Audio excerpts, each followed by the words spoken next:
wananchi, fulani kubwa. Niko na birthday boy Machiri Yanga, siku yake ya kuzaliwa leo. Ni siku adhimu na Young Africans inaendelea kujisimika kileleni. Hongera kwanza birthday boy. Asante sana, asante sana. Lazima tuseme alhamdulillah kwa haya ambayo yametokea, lakini kwangu mimi imekuwa furaha sana. Nashukuru wachezaji wangu, wachezaji wetu wa Dar es Salaam Young Africans wamenipa ile zawadi ambayo nilitegemea. Yani wakati wanakwenda Kigoma, nakumbuka ilikuwa juzi, nilimpigia mwanangu sana Duke Buya, nikamwambia Mungu akipenda insha Allah, anapojalia Mwenyezi Mungu, tarehe 13 siku ambayo Yanga inacheza itakuwa ni siku ambayo mimi nazaliwa hiyo siku. Kwa hiyo naomba mfanye juu chini, ikiwezekana hata kama utapiga bao piga, lakini hata kama utakosa basi fanya vyovyote vile tupate pointi 3 ambazo mimi kwangu sitaniwishi kama birthday boy, zawadi yangu ambayo birthday boy mimi itakuwa nimepata ile kitu ambacho nimetarajia. Kwa hiyo namshukuru Mungu, simu zimeita na simu zimeitika kwetu sisi. Binafsi mimi ndio nina furaha, naweza nikasema kwa wana Yanga wote leo mimi ndio nina furaha ya kufa kabisa. Yani nina furaha ambayo ni ya kupitiliza. Bwana, saluti kwako mzee wa simu, Mudathiri. Haya, goli bora sana, man of the match leo. Nafikiri mnajua, mliwahi nyinyi kutoka huko ndani. Yaani mliwahi kutoka. Sisi wengine tulikaa mpaka tujue man of the match leo ni nani. Bwana, jamaa amenipa kitu bora mno, goli bora mno ambayo amepiga leo Mudathiri. Haya, nafikiri nyote mmekuwa mashuhuda hapa. Lakini yote kwa yote pia nimshukuru ndugu yangu, familia, mzaliwa mwenzangu wa Tanga. Bwana, ana baya. Captain Nondo Mwamunyeto, Bakari. Amefanya nyumbani, sisi tunamuita Boka.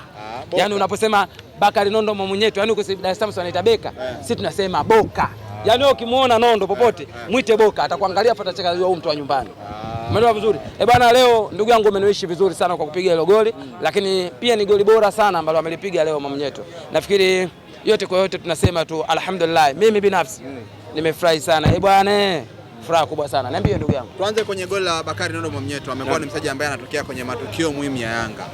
Alifunga Isamuyo akaokoa alama, kafunga leo kasili ushindi. Mna haki kumbe kumuomba msamaha siku ile alipokuwa mmemtolea maneno mabaya. Kwanza lazima tukubali, Bakari Nondo Mwamunyeto unapozungumza lazima utamke kwa herufi kubwa sana. Yaani unapomzungumza Bakari kwa herufi usiziandiki kwa herufi ndogo kama mtoto yuko nasari.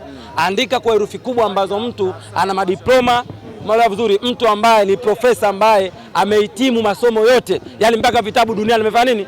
Vimeisha. Huyo ndio Bakari Nondo Mwamunyeto. Yani unapomzungumzia kapteni wa muda wote ndani ya nchi ya Tanzania, toka nchi hii inaumbwa, kapteni mwenye mafanikio makubwa toka hii nchi inaumbwa, Bakari Nondo Mwamunyeto. Nenda ka Google kafanye vyovyote unavyotaka wewe. Hakuna kiumbe yoyote aliwahi kuvaa kitambaa kwa mkono wa kushoto ndani ya nchi akawa na mafanikio makubwa kama Nondo Mwamunyeto. Achana na hizo ambazo yeye anatokewa hapo Meja Isamuyo.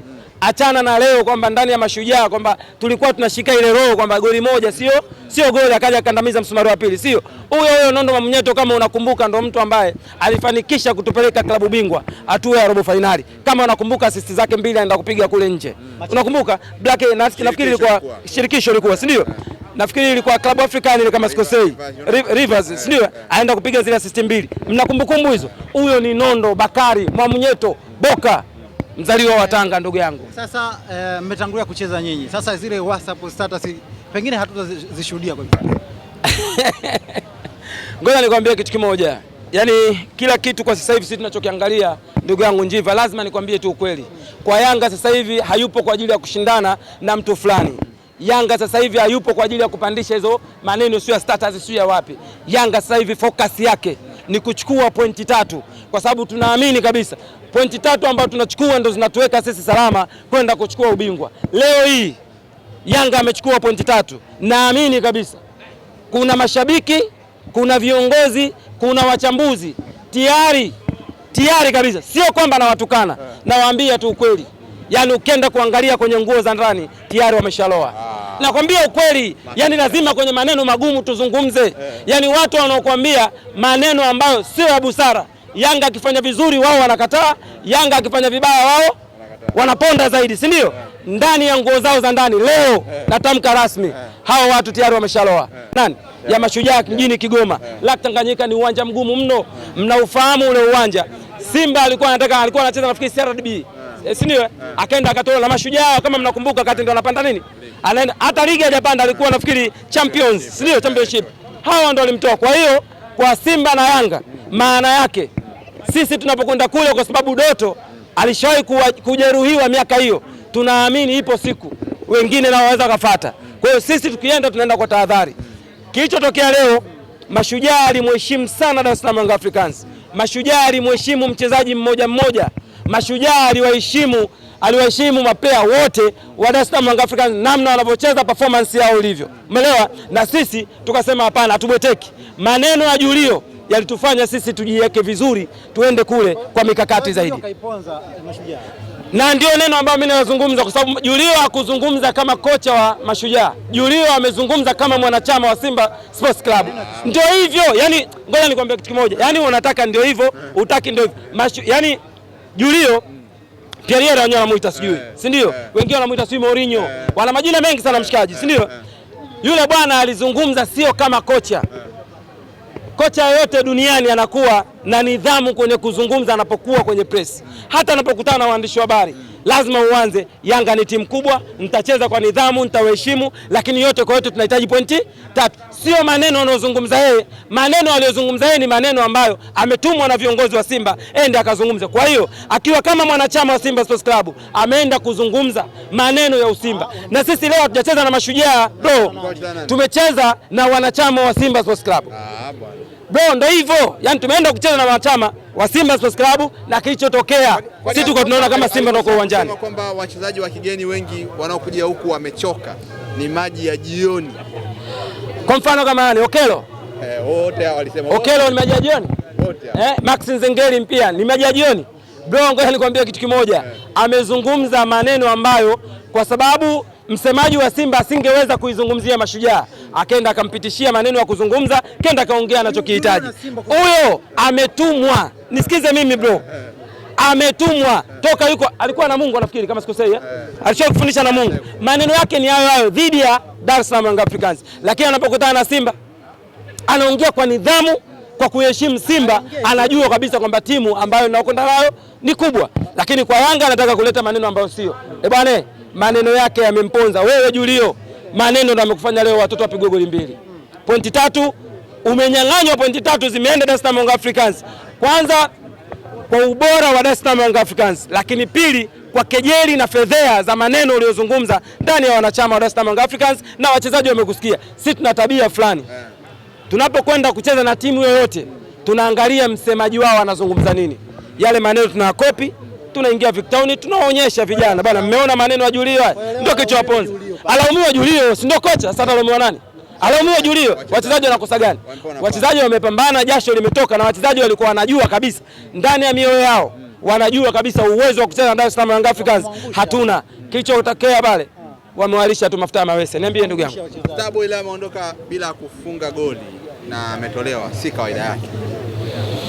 Nani? Okelo au nani? Huyo. Ngoja nikwambie kitu kimoja. Kuna siku kwenye mpira, nafikiri wewe pia utakuwa umecheza mpira.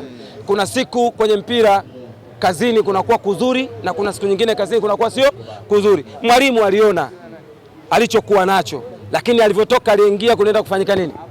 Tumeenda kuandika goli la pili, si ndio? Maana yake ni kwamba kuna kitu kilionekana kwake Okelo, sio kwamba akashuka ubora. Yaani kuna siku mtu hata kwenye kazi zako hizi wewe unavyotafuta tonge la vijana, si ndio? Kuna siku unaamka ukiwa na nguvu, una hari ya kutafuta hilo tonge, lakini kuna siku nyingine mwili unafanya nini?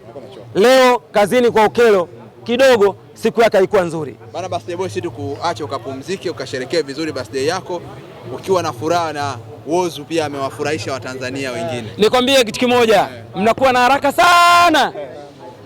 Mnamsahau man of the match jamani. Mudathiri haya. Lakini jamani, ngoja niwaambie kitu kimoja, niwakumbushe tu sisi tukua kama influencer wa klabu. Bwana, tarehe 13 matawi yote ya Tanzania, sawa, yanatakiwa yafanye nini? Uchaguzi.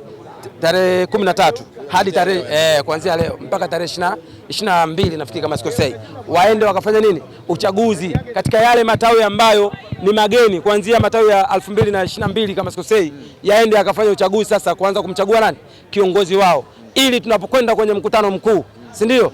Kwanza kabisa tunakwenda tukiwa na andiko moja tu, Engineer Sitiki, alafu wengine ndio wanafanywa uchaguzi. Si mnaelewa vizuri? Engineer tayari, kwa sababu mimi nikwambie kitu, kuna wachambuzi nchi hii, kuna mashabiki nchi hii, yani wanataka wanataka kitu hiki Engineer aondoke ili wao wapate furaha.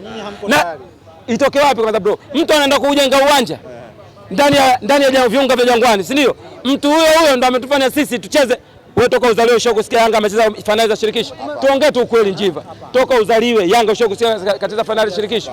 Umeshakusikia Yanga kacheza robo finali? Ni miaka ya nyuma akina Bakari nani Malima sijui huko miaka hiyo sio sina ngapi huko. Sisi wengine tumezaliwa hatujasikia hivyo vitu. Tumekuja kuviona kwa huyo ni nani ndugu yangu? Engineer Harris. Mnajua matokeo ni moja tu, ni kutiki. Yaani kwa Engineer Harris wanachama msipepese macho. Sio kwamba nampigia kampeni, hapana. Mimi nazungumza kitu ambacho kipo. Sawa? Yaani fakti namba za engineer zinasoma. Lazima niwaambie tu kweli. Hakuna kiongozi yoyote aliyekupita aliwahi kukaa ndani ya Dar es Salaam Young Africans aliyefanya mazuri kama Engineer Harris. Kama yupo basi ni mwanzilishi wa klabu ya Yanga pekee. Yaani aliyeanzisha, aliyebuni neno Yanga.